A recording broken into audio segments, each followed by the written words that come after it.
Patuloy ang kaguluhan sa labas, habang si Jiangli nasa bahay lang nagre-relax. Nagpapatugtog lang siya ng mga OPM song at iniisip niya kung ilan kaya ang mamamatay ng gabing yun. Ang sumunod na araw, lumabas si Jiangli kasama si Uncle Liu at ang iba pa. Kahit tanda na ang kaisipan ni Jiangli, kinilabutan pa rin ito nang makita niya ang mga nakalindusay na bangkay sa buong palibid ng komunidad. At ang mga building ay puno ng mga bahid ng dugo. Nagpapatunay na matindi talaga ang nangyaring kaguluhan kagabi. Mababa ka sa ekspresyon ng mukha ng mga bangkay na pinwersa sila para tumalon sa napakataas na building. Lumapit si Uncle Liu kay Jiangli at nagtanong, "Kailangan pa ba natin magtrabaho ngayon?" "Bakit hindi?" sabi ni Jiangli. At lumapit siya sa isang bangkay. "Santo ba talaga ang tingin niyo sa akin? Hindi ko obligasyon na suportahan kayong lahat. Kung gusto niyo ng pagkain, kailangan niyong trabahuin yun," sabi ni Jiangli. At tinuro niya ang isang bangkay. "Siyempre, kung aantong kayo sa ganito, hindi niyo na kailangang magtrabaho." Nang marinig ito ng grupo, nabigla ang mga ito at napaisip na kumpara sa mga namatay, mas maswerte pa sila dahil hindi nila kailangang makipaglaban at patayan para lang makakuha ng pagkain. Kagad tumalikod na sila. Tanda na handa na silang magtrabaho. Tinitignan ni Uncle Liu ang mga nagkalat na katawan. Napabuntong hininga ito at nagtanong, "Kailangan pa ba natin tawagan ang mga ibang mga building para magtrabaho?" Ngumiti lang si Jiangli at sinabing, "Malamang sa nangyari kagabi, wala silang oras ngayon. Umpisa pa lang ito ng kaguluhan. Maliban kung magawan na ng paraan ng mga building owners ang tamang atiyan sa pagkain. Panigurado may isang panig na mawawala. Kaya kailangan lang natin gawin ngayon ay maghintay para ubusin nila ang isa't isa." Pagkaraan ng ilang sandali, nag-message si Jiangli sa Building Owners Negotiation Group. "Kapag wala akong nakitang tao na nagtatrabaho bukas, ay hindi ko masisiguro ang pagkain at sigarilyo nyo." Pagkatapos sabihin ni Jiangli yun, nang sumunod na araw, naging abala na naman ang tao sa komunidad. Maagang maaga, may mga tao na nagsimulang magbungkal at magtanim. Kaya lang ang mga bilang ng mga ito ay bumaba na sa 30%. Nagtataka si Uncle Liu. Alam na nila na baka hindi sila mabigyan ng pagkain, bakit pa sila magkatrabaho? Napasulyap si Jiangli sa dalawang taong nagbubuhat ng bangkay at napangiti ito. "Tignan mo, Uncle Liu, sinusolusyonan na nila ang problema nila sa pagkain, di ba? At saka, ang tao pipili yan kung saan siya mapapabuti. Kung magkatrabaho sila, may pag-asa silang makasurvive. At kung pipiliin naman nilang magrebelde, walang kasiguraduhan yun." Paalis na si Jiangli at maghahanap na sana ng supply ng pagkain nang biglang tinawag siya ni Cheng Lingyu. "Jiangli, sandali. May gusto lang akong pag-usapan tungkol sa kasunduan." Alam ni Cheng Lingyu na kapag natmatuloy ang ganito, masisira ang komunidad. Sa tingin niya, hanggat hindi nila nare-resolba ang issue sa pagkain, madaragdagan lang ang mga masasawi. Naniniwala siya na meron siyang magandang pamamarahan para tulungan si Jiangli na pamunuan ang komunidad at mapalawak ang teritoryo. Ang pagtatag ng bagong kaharian dito sa Apocalypse ay hindi magiging problema. Kaya lang, naisip ni Jiangli na itong sitwasyon na to ang gusto niyang makita. Inaasahan niya ba na magiging mabait akong ari at bibigyan ng libong tao ng walang kapalit? Hinawakan ni Jiangli sa balikat si Cheng Lingyu at sinabing, "Bago ang Apocalypse, magaling ang paraan mo sa pambubola para maloko ang ibang tao na makipagtulungan sa'yo. Malamang sa ngayon, malabong na ang mga Bermuda grass sa mga puntod nila. Sa tingin mo ba, bobo ako para sunod na maging biktima mo?" Binalibag ni Jiangli si Cheng Lingyu at sinabing, "Hindi ako interesado sa kahit anong plano mo. Magganap ka na lang ng iba." Nang makita ni Cheng Lingyu na hindi niya mautos si Jiangli, nagmakaawa ito. "Jiangli, pakiusap, pag-isipan mo ulit. Pangako, magiging magaling ako na tagapayo." Sa kabilang banda, si Li Jian ay pinangungunahan ng kanyang grupo sa pagbubungkal ng lupa. Nagulat si Jiangli dahil ang grupo nila ay hindi man lang nabawasan. Naisip niya na may abilidad talaga si Li Jian. Nang makita ni Li Jian si Jiangli, napasigaw ito. "Jiangli, anong nadala sa'yo dito?" Ngumiti si Jiangli at sinabing, "Curious lang ako kung paano mo minamanage ang building mo. Ang ibang mga building units ay nadaaway-away na dahil sa distribution ng pagkain." Sumagot si Li Jian na simula pa lang sinabi na niya sa grupo ang tungkol sa negosasyon. Kahit anong mangyari, kaunti man o marami, hatiin nila ng pantay-pantay ang pagkain. Hindi kumbinsido si Jiangli sa paraan ni Li Jian. At sa isip ni Jiangli, nasabi niya, "Palagay mo matalino ka? Kung ipagpapatuloy mo ng ganyan, magugutom lang lahat ng mga kasama mo. Sa kakayaan mo ngayon," sabi ni Jiangli, "dapat pinili mo na lang na protektahan ang may mga pakinabang at hinayaan mo na lang ang iba. Hindi mo rin naman kayang protektahan ang lahat." Desisyon mo yan kung gusto mong maging santo sa ganitong apocalypse. Hindi na hinintay ni Jiang Li na sumagot si Li Jian at umalis na ito. Napabuntong hininga na lang si Li Jian. Alam niya na ang apocalypse ay sinusubukan lamang ang katauhan ng tao. Pero nananaig pa rin sa kanya ang kanyang moralidad sa paggawa ng desisyon. Sa sandaling iyon, lumapit sina Wang Chang at Wang Tianfang kay Jiang Li. Kapatid na Jiang Li, hindi ka ba aalis ngayon para maghanap ng pagkain? Ngumiti lang si Jiang Li at sinabing, konting hintay lang at aalis na rin ako para maghanap ng pagkain, alak at sigarilyo para sa inyo. Nang marinig nila ito, tuwang-tuwa ang mga ito. Napakabait mo talaga kapatid na Jiang Li. Ikaw ang tagapagligtas namin. Sa iyong mga kamay nakasalalay ang mga buhay namin ngayon. Tumawa lang si Jiang Li at sinabing, kayo talaga? Magkakapatid na tayo dito sa apocalypse. Gagawin ko ang lahat para mabigyan ang lahat. Dahil ng dati, na maagi ulit ng mga pagkain sa mga kinatawan ng building si Jiang Li. Pero sa pagkakataong iyon, ang mga ibang building owners na nagtatago at hindi nagpapakita kay Jiang Li ay lumapit. At sinabing, kapatid na Jiang Li, dapat wala kang paborito. Pwede mo rin ba kaming bigyan ng sigarilyo? Kahit isang pakete lang. Kapal talaga ng mga walang yang to, sabi ni Jiang Li. Sige, sabi ni Jiang Li. Simula bukas, bibigyan ko kayo ng tig-isang kahang sigarilyo kada pinuno ng building. Nang marinig ng grupo ang pagsang-ayon ni Jiang Li, umalis na ang mga ito ng masaya at kontento. Kaya lang ang dalawang kapitbahay ni Jiang Li na nasaksihan ng eksena ay naglabas ng galit. Ang mga taong ito ay sumusobra na.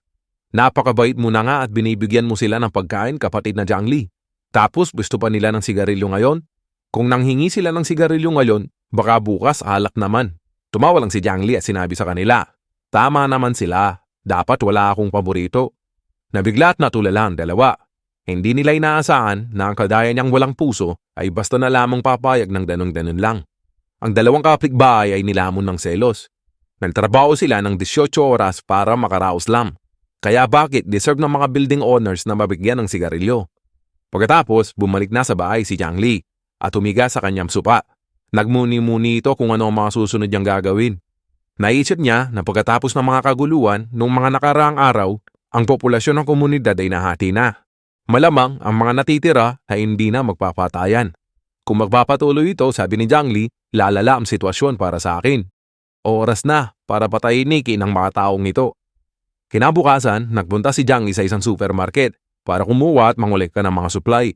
Naisip ni Jiang Li, kung ipapadala ko sila sa langit, kailangan ipaganda ko sila ng masagana para masarapan sila sa kanilang last supper. Tapos, nilagyan lahat ni Jiang Li ng mataas na dosis ng laso ng daga ang lahat ng pagkain. Kahit konting kagat lang nila nito, makikita na nila si San Pedro, sabi ni Jiang Li. Kaya lang, nang matapos na niyang gawin ito, nakarandam siya ng pagkabalisa. Naisip ni Jiang Li, kahit na binibigyan ko sila ng pagkain araw-araw, hindi pa rin yun sapat sa kanila. Maliban sa mga building owners na nagdemand ng sigarilyo, wala nang ibang humingi pa ng request. Hindi kaya, naghihintay lang din sila ng tamang pagkakataon? Pero nang maisip ni Jiang Li ang safe house niya at ang kanyang mga armas, ay napanatag ang loob nito at nasabing, kahit ano pang taktika ang gawin nila ay hindi sila uubra sa aking malalakas na armas. Nagbalik na si Jiang Li na may dalang maraming supply sa komunidad. Habang si Uncle Yu at ang grupo ay naghihintay ng ilang sandali. Nilabas ni Jiang Li ang phone niya at inabisyuhan ang mga kinatawan ng kada building para pumunta at kolektahin ang pagkain ngayong araw. Makalipas ang ilang sandali, dumating na ang mga ito. Mamalita ito ni Jiang Li, nangisi ito at naisip niya na namnamin niyo na ang muling pagkain niyo. Gaya ng dati, pinamamahagi ni Jiang Li ang mga pagkain sa mga kinatawan. Sa pagkakataong ito, dahil naengganyo siya sa alak at sigarilyo, alos kalahati ng mga owners ang mga dumating. Sumunod na ang Building 21. Kaya lang, nang umupo si Jiang Li para kuhanin ang pagkain na ibigay sa kanila, biglang sumigaw si Wang Chang sa likod niya. Patayin siya! Pagkautos niya, binunot niya ang baril at tinutok kay Jiang Li. Paglingon ni Jiang Li, napamura ito nang makita niyang may baril si Wang Chang. Anak ng nagpakawala ng tatlong putok si Wang Chang. At buti na lang, sinalo ni Uncle Yu ang mga bala para protektahan si Jiang Li. Kaagad, inalalayan ni Jiang Li si Uncle Yu at sinigawan sina Wang Chang. Ano sa tingin niyo ang ginagawa niyo? Sa sandaling iyon, ang espiya taksil sa Building 25 ay papaluin na si Jiang Li. Mabilis na nag-react si Jiang Li. Sabay bunot ng submachine gun niya mula sa kanyang pocket dimension. Mga depth ng ina nyo, ubusin ko kayong lahat ngayon. Rakatatatata! Tinamaan lahat ang nasa unahan ng pila. Nang makita nila ito, nagpanik ang mga nasa likod. Takbo! Meron siyang submachine gun! Nagpatuloy si Jiang Li sa pagpulbos sa mga ito dahil sa galing niyang umasinta, lahat halos ng mga honors ay sapul sa ulo. Pagkatapos maugos ni Jiang Li ang kanyang submachine gun, binunot naman niya ang kanyang 245. Uli na para tumakas, sabi ni Jiang Li. Lahat kayo ngayon ay mamamatay. Nang marinig ni Wang Chang at Wang Tianfa ang mga salitang binitawan ni Jiang Li, naparalisa ang mga ito sa takot. Kapatid na Jiang Li, magpapaliwanag kami. Bigyan mo pa kami ng pagkakataon at magmakahawa sila. Pero sinagot lang yung 2 bala ni Jiang Li. Hinisip niyong muna sana ito bago niyong ginawa, bulong ni Jiang Li. Nilapitan ni Jiang Li ang muling natitira na si Cheng Yingyu. Takot na takot ito at nagmamakahawa. Wala akong kinalaman dito, may pamilya akong dapat buhayin. Pero bago pa siya matapos magmakahawa, pinutukan na siya ni Jiang Li. Kahit ang iba ay hindi nila alam ang pakikisabuatan, hindi ako magpapakawala ng tigre para ibalik sa gubat na may potensyal na guluhin ako sa inaharap, sabi ni Jiang Li. Nang makita ni Jiang Li ang kinalabasan, wala itong naramdaman. Pagkatapos niyang muling mabuhay, nasanay na siya sa ikot ng buhay at kamatayan. Kung hindi lang dahil sa mga armas ko, sabi ni Jiang Li, marahil ako sana ang nakaandusay sa lupa. Nang palayo na si Jiang Li, may bigla siyang narinig na mahinang boses. Nang makita niya si Uncle Liu, nilapitan niya ito kaagad. Hindi siya makapaniwala na pagkatapos niyang makatanggap ng 3 bala, ay humihinga pa ito. Naglabas kaagad ng adrenaline shot si Jiang Li galing sa kabilang space at ininject niya ito sa dibdib ni Uncle Liu. Napansin ni Jiang Li ang 2 kapitbahay na nakasilip at nanonood. Sinigawan niya ang mga ito. Hoy, kayong 2, anong tinitingin-tingin nyo? Tulungan nyo ako, sabi ni Jiang Li. Ang 2 to ay takot na takot dahil sa nasaksihan nila kanina. Lumapit kaagad sila kay Jiang Li at tumulong. Inutusan ni Jiang Li ang 2 para dalhin sa bahay si Uncle Liu. Habang mangyayari ito, dumating si Xiali Mei, nakilala sa pagiging tuso. Magmamadali siyang lumapit at balisa. Nang makita niya si Uncle Liu na walang malay, napaluha ito. Napakaayos niyo kanina, sabi ni Xiali Mei. Paano nangyari ito? Paano na kami na yun mabubuhay ng anak ko? Bakit nagpakabayani siya at kailangan niyang saluin ang mga bala para sa ibang tao? Bakit niya kami iiwan ng ganito, panaghoy ni Xiali Mei? Habang pinapakinggan nito ni Jiang Li, kumuputok na ang mga ugat nito sa galit. Tumigil ka nga sa pagluluksa mo, sabi ni Jiang Li. Hindi papatay si Uncle Liu. Gagawin ko ang lahat para mailigtas siya. Si Joker ay magaling na doktor sa pinakamagaling na ospital dito sa lungsod. Alam niya ang gagawin niya. Gayunpaman, habang tumutulo ang mga luha sa mukha ni Xiali Mei, ay nagpatuloy ito. Kung hindi na maililigtas si Yu, ayaw ko na ring mabuhay. Ang kawawa kong anak ay magdudusa. Kaya Jiang Li, sana alagaan mo siya. Tinitigay siya ni Jiang Li na may pagkalito. Di pa nga tayo nagsisimula sa pagsagip kay Uncle Liu. Inaayos mo na kaagad ang susunod na mangyayari. Nagulat si Xiali Mei sa tanong ni Jiang Li at dali-dali siyang nagpaliwanag. Siyempre, ng buong puso, gusto kong gumaling si Yu. Pero kailangan din natin pagandaan ang pinakamasamang pwedeng mangyari, di ba? Pero sa loob-loob ni Xiali Mei, kaya si Uncle Liu ang pinili niya dahil siya ang susi sa pagkain at komportabling buhay. Kaya kung sinalo niya ang bala para sa'yo, kailangan mong tanggapin ang responsibilidad, Jiang Li. Ilang sandali lang, nadala na si Uncle Liu sa tapat mang pinto ng bahay ni Jiang Li. Sinabi ni Jiang Li kay Xiali Mei at sa iba na pwede na silang umalis dahil ooperaan ni Joker si Uncle Liu para tanggalin ang mga bala sa katawan niya. Kaya lang si Xiali Mei ay nag-alala kunwari at sinabing kailangan ako ni Yu sa tabi niya, hindi ko siya pwedeng iwanan. Ang dadalawang isip si Jiang Li kung papapasukin niya ba si Xiali Mei. Pero nang makita niya ang banal na tugon sa mukha ni Uncle Liu, tumayad na ito. Kung tutusin, sa kabila ng mga mangyari, niligtas ni Uncle Liu ang buhay ko, sabi ni Jiang Li. Kahit gaano man ako kawalang puso, hindi ko basta pwedeng itaboy ang babaeng iniingatan niya. Nang maramdaman ni Xiali Mei ang init sa loob sa bahay ni Jiang Li, naiyak ito sa tuwa. Heto yung pinapangarap niyang kairahan simula na magumpisa ang matinding nyebe. Sarap na sarap siya sa init sa loob. Kahit sino man ang pumasok sa loob ng bahay ni Jiang Li, ay nanaisin na lang niyang manatili dito at hindi na umalis. Ilang sandali lang, feel at home na si Xiali Mei. Dumiretso siya sa kusina at kumuha ng mainit na tubig. Napatunga nga sina Jiang Li at Joker. Iniisip niya yata bahay niya ito, sabi ni Jiang Li. Nagtanong si Xiali Mei ng may kagalakan. May gatas ka ba dyan, Jiang Li? O titimpla ko ng mainit ang baby. Galit na galit si Jiang Li sa kabastusan ni Xiali Mei at sinagot ito. Wala ka bang sariling gatas? Talagang tinatrato mo na ang lugar na to na parang sa'yo ah.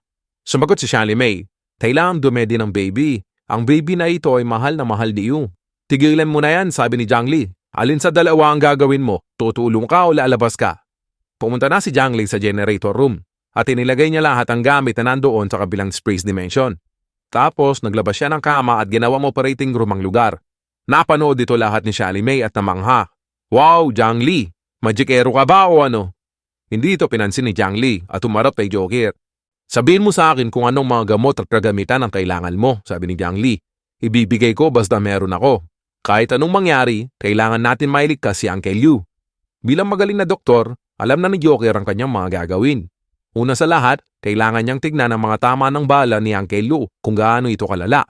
Pagkatanggal ng damit ni Uncle Liu, kumunot ang noo ni Joker at magsalita. Base sa lokasyon ng mga bala, malamang may mga organ sa loob na tinamaan. Kung titignan mo ang kondisyon niya, mukhang imposibleng mailigtas natin si Uncle Liu, sabi ni Joker. Nang marinig ito ni Sally May, umakting ito at lumuha. Kung mamamatay si Yu, paano na kami ng baby ko? Paano kami makakasurvive? Dimuro siya ni Jiang Li at galit na galit. Tigil-tigilan mo nga ako sa kadramahan mo. Kapag ang pag-iyak mo ay nakaapekto sa operasyon ni Uncle Liu, isusunod din kita sa impyerno at doon ka na lang magluksa. Maintindihan mo ba ako? Sabi ni Jiang Li. Nagprunas ng luha si Sally May at nagsalita. Dapat na pala akong umalis, hindi pala ako nakakatulong. Pero sa loob-loob niya, mas komportable sa labas, may mainit na tubig at pagkain. Bakit ko gugustuhin na manatili dito? Kaya lang, hinarangan siya kaagad ni Jiang Li. Di ba sabi mo kanina na hindi ka aalis sa tabi ni Uncle Liu? Kapos ngayon iniisip mo hindi ka nakakatulong? Makinig kang mabuti. Dito ka lang at tumulong ka kung kinakailangan. Kahit nanonood ka lang, pampalakas yun para kay Uncle Liu. Kapag pinili mong lumabas, alam mo kung saan ka hahantong. Tumalikod na si Jiang Li at bumaba. Pagkababa niya, ang grupo ng mga kapitbahay ay nagpapaliwanag na wala silang kinalaman sa pagtangkang pagpatay sa kanya. Pinigilan ito ni Jiang Li. Wala itong balak na makinig sa kanila. Ang iba ay nagtaksil at tinambangan ako. At dahil dun, nasa kritikal na kalagayan si Uncle Liu, sabi ni Jiang Li. Pagbabayarin ko sila sa kanilang kataksilan. Lintik lang ang walang ganti. Ang pangunahing prioridad na yon ay maglunsad ng atake. Ang hindi sasama ay tuturing ko na taksil. Matutulad sila sa mga katawang nakalindusay sa labas. Nang marinig ito ng mga kapitbahay, hindi na maipinta ang kanilang mga muka sa pag-aalala. Dahil kahit hindi banggitin ni Jiang Li ang pagpatay sa mga traidor, ay nag-aalangan pa rin sila dahil konti lang ang bilang nila kumpara sa ibang mga building. Tinuro ni Jiang Li ang mga gamit panlaban na inihanda niya at sinabing ang trabaho niyo lang ay bantayan ang mga labasan at magmasid sa paligid. Kung meron mang magtangkang tumakas, patayin niyo. Ako ang bahala sa mga nasa loob ng building. Malalaman nila ngayon kung anong sasapitin nila sa paglaban sa akin. Nakarating na sina Jiang Li sa tapat ng Building 21 at tinutusan ang mga kasama niya na palibutan ito. Samantala, ang ibang grupo ng Wolfgang na nasa mataas na palapag ay nakita na si Jiang Li na pinamumunuan ng atake. Marami sa kanila ang nanginig na sa takot dahil alam nila na si Jiang Li ay may submachine gun. Dito sa Apocalypse, kadalasan ang labanan lang ay mano-mano. Pero meron pa ring matatapang na handang lumaban. Ang building na ito ay teritoryo namin, sabi ng isang miyembro ng GAM. Ang mga pasilyo ay medyo madilim, kaya hindi epektibo ang mga armas. Inutusan na ni Jiang Li ang grupo na tignan ang lahat ng kanilang lalabasan. Tiyakin nyo rin na hindi makakatakas ang mga tatalon sa bintana. Kumasok na si Jiang Li sa Building 21 at nakarating na siya sa unang palapag. Nang makita niya na walang tao sa paligid, nilabas niya ang mga malalaking tumpok ng kahoy at mga damit mula sa kabilang dimensyon. Nilagay niya ang mga ito sa bawat sulok ng pasilyo at binuhusan niya lahat ito ng gasolina. Tapos pinagapang niya ang gasolina sa saig para magkonekonektado lahat ng kahoy at damit. Nang matapos na siya, sinindihan na niya ang lighter at sinabing, nakakaawa naman sila, matagal na silang nagtitiis sa lamig, kaya dapat pasalamatan nila ako dahil paiinitin ko sila ngayon. Tikman niyo ang ganti ng apoy. Iniagis ni Jiang Li ang lighter sa gasolina. Mabilis na kumalat ang apoy sa buong palapag at kalmado lang na lumabas si Jiang Li. Ang mga miyembro ng Wolfgang ay walang kamuwang-muwang na naghihintay kay Jiang Li na umakyat. Pero nang lumaki na ang matinding apoy, napagtanto nila na nagkamali sila. Napamura ang mga ito at sumigaw, sinusunog ni Jiang Li ang building natin. Bilisan nyo, buksan nyo ang mga bintana, kung hindi, hindi tayo makakaina. Pero nang subukan nilang buksan ang bintana, hindi nila ito mabuksan dahil tumigas na ito sa yelo. Dahil wala rin silang gamit, hindi rin nila ito mabasag. Kalmado lang na naglalakad palabas si Jiang Li. At tinuro niya ang building na nilalamon ng usok sa likod niya at sinabing, pagkakataon niyo na, kayo nang bahala sa mga natitira at huwag niyong aayaan na may makatakas kahit isa. Nakatitig lang si Jiangli sa nagliliyab na building at naisip niya kapag nagutom din ang mga taong nito at naging desperado, malamang itututok din nila ang mga armas nila sa akin. Kaya lang sa nangyari ngayon, isa lang ang dapat nilang sisiin, kundi ang kanilang hangal na leader. Nang lumala na ang apoy, hindi na matagalan ng iba ang nakakapasong init. Pinili na lang nila na tumalon mula sa balkonahe at lumagapak ng gusto sa niebe. Kahit hindi sila nasunog ng buhay, sa pagkakaulog nila sa mataas, panigurado, baldado sila. Dahil sa may nauna ng tumalon, nagsunuran na yung iba. Ang ibang nasa mababang palapag ay nabuhay sa pagkakaulog. Pero ulida nang ma-realize nila na tumalon din sila sa nagbabagang kawali. Ang isang babae na karaniwan na hindi makapatay ng manok ay hindi nagaksaya ng oras at binawan ng kanyang kutsilyo sa likod ng isang miyembro ng gang. Patay.